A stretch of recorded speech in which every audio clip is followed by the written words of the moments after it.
How did Jeff Bezos grow Amazon from a bookstore to the world's second most successful business in the world? In this video I tell you how he did it. Jeff Bezos, the owner of Amazon and currently the world's second richest person, Bezos landed his first job as a fry at McDonald's. He was just 16 years old and earned $2.70 an hour. He first worked at Fitel, a fintech telecommunications startup, where he was tasked with building a network for international trade. Bezos was promoted to head of development and director of customer. When he turned 30, he made a bookstore, Cadabra, which later turned out to be the current Amazon. In the 5th of July in 1994, Amazon's first location was now known as the Begin location of Amazon, Bellevue, Washington in the United States. So as you can see, Jeff Bezos turned his bookstore into something really big. But what was it that made him this unique between the other businessmen? There were other sites that sold their things on Amazon, because they knew it wouldn't get a lot of sales on their own site. According to Bezos, one of the lessons he'd learned building Amazon was that success can come through iteration. Invent, launch, reinvent, relaunch, start over, rinse, repeat, again and again. He wrote, adding that the path to success is anything but straight.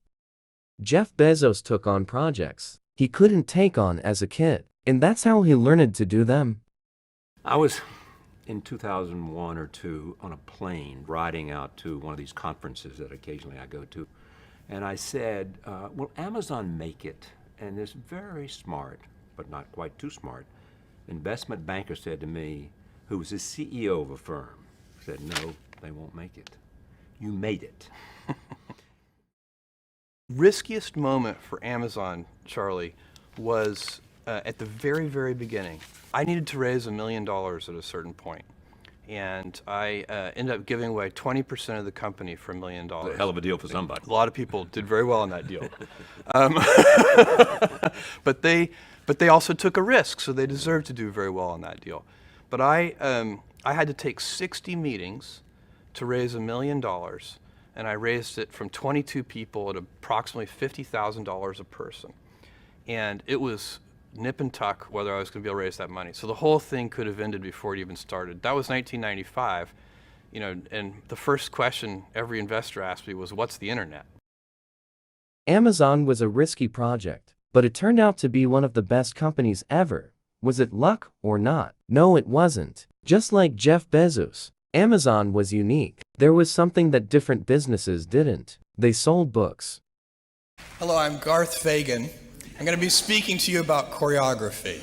The question was, what kind of business plan would make sense in the context of that growth? And I went through a whole bunch of different things and made a list of 20 different products, looking for the first best product to sell online.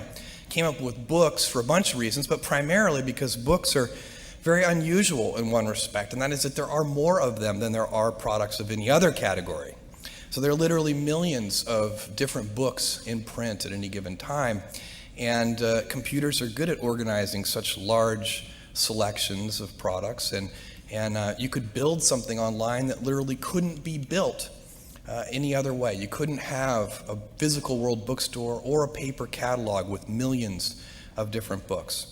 And the primitive technology that was the web in 1994 clearly required that kind of characteristic for a business. It had to be something that could only be done in that way. So that's what led to books. So now you get what is so special about books. There is so much of them.